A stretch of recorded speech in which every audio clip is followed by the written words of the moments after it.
Hey, Jesus people, it's Dr. Lloyd-Moffett, and I'm outside the mushroom today. This is where my kids live out in the community. I built it for them a few years ago, and I want to welcome you once again to Jesus the Class. This is, I believe, the sixth time Jesus has come to campus. The first time it has been largely virtual through campus. And every year the administration says, hey, is this class, it's not a GE, gonna fill? And I tell them, don't worry, Jesus will lead people to the class, which really just makes them more nervous.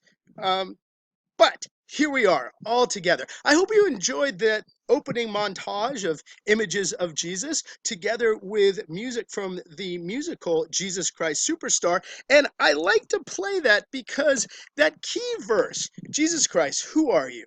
What have you sacrificed? Jesus Christ Superstar, do you think you're who they say you are? I mean, these are the questions of the class. He's the superstar for us this quarter, but who are you? What have you sacrificed? And do you think you are who they say you are? Those are really the guiding questions of this class. And so we will commence with that after this introduction. Since our first time together, and for some of you, it's the first time taking a class with me, let me give you a little background. I did not study religion as an undergrad. I was an economics and film studies major, but I studied abroad in Greece, and while I was there, I encountered Greek Orthodox monks for the first time. And these were people who were taking their faith seriously. They lived in monasteries and caves, and I became enthralled with them. After graduation, before I started my business career, I ended up living in monasteries for a year, all over the world, and looking at people who really took their faith seriously. I particularly love to be around hermits, people who sort of lived totally self-sufficiently and made their spiritual life central to their life.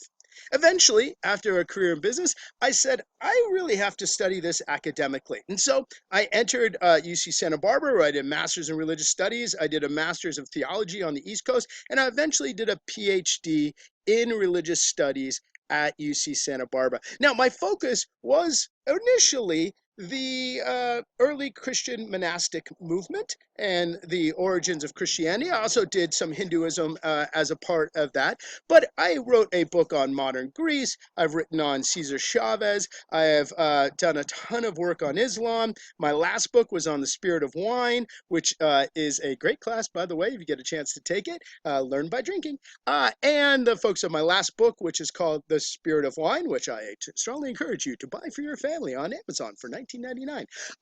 And I'm doing a lot of work now on the neuroscience behind religious experience. So I do a lot of stuff, but my first and initial love in the study of religion was a study of early Christianity, which is the basis of this course.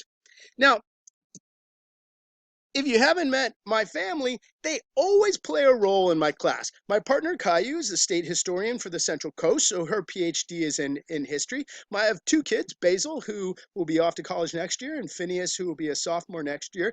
They figure in so many stories that I thought you probably want to see what they look like if I'm going to tell stories about them. And then our dog, Filbert, well, there he is. He's in the background. But a close picture of him up front. He's a puggle. He's a pug beagle mix. All his good traits come from the pug side, though, I have to say. Now, I've been teaching at Cal Poly about 15 years. I'm also a religious studies minor advisor. So, if you haven't thought of being a religious studies minor, it's a great way. You take 6 classes, and most of them count as GEs, so you really just have this other part of your academic life at Cal Poly. I always tell them it might not be helpful getting a job to have a religious studies minor, but it could get you into heaven or a better rebirth, both of which are pretty good options. Now, let's talk about this course and how it fits in here. Now, when I did my PhD at Santa Barbara, UC Santa Barbara is not a very religious campus. Stats are difficult to come by, but I would guess between 3 and 4% of UC Santa Barbara is involved in some sort of religious community. Cal Poly if you've ever been to campus, is quite different. The numbers here are difficult to ascertain, but maybe around 40% of Cal Poly is involved in some sort of religious community. And so what that means is that Jesus is spoken about all over campus. You don't have to go 5 minutes on this campus if you're walking in the right way to hear somebody say something about Jesus. And while many of those conversations are extremely well intentioned, they are usually not grounded in a deep historical knowledge of the person of Jesus. Um, and so it occurred to me that we should have a class on the person of Jesus. I mean, because he is not only one of the most important people historically in the world, but also one of the most important people on campus. And so if we are going to have a more informed campus, we need to study the person of Jesus. Now, as I said, campus is full of Jesus. Knowledge about Jesus is a bit more spotty. And now, don't get me wrong, naivete can be cute. Let me give you an example of this. Here is an image of Phineas when he was about 3 years old. We lived in Washington, and he was really into dinosaurs. And we went to the county fair, and you know how there's all this sort of crap that's sold on the edges of county fairs? Well, he saw a plastic dinosaur, and he really wanted that dinosaur. So I said, sure, let's get a dinosaur. And when you're that age, you always want to name those things. And so I said, what do you want to name him? And since it was a triceratop, he wanted to call it Horny, Little Horny. And I said, Finn, that's a great name. You should tell your mom that. So he turns around, holds up his dinosaurs, and says, Mommy, I got a little horny. And everybody in the area starts laughing. Now, Finn was and is a smart boy. He knows how comedy can work.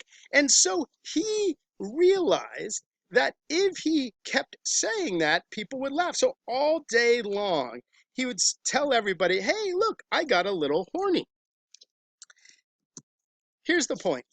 When you're a 3-year-old talking about dinosaurs, something like that is really, really sweet. Naivete can be darn cute, but you don't want to be naive about something that is so important to your life and the life of those around you.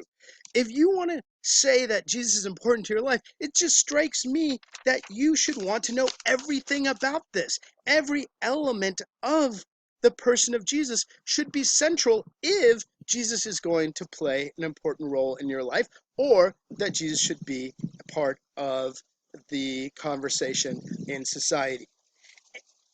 And it's not always the case.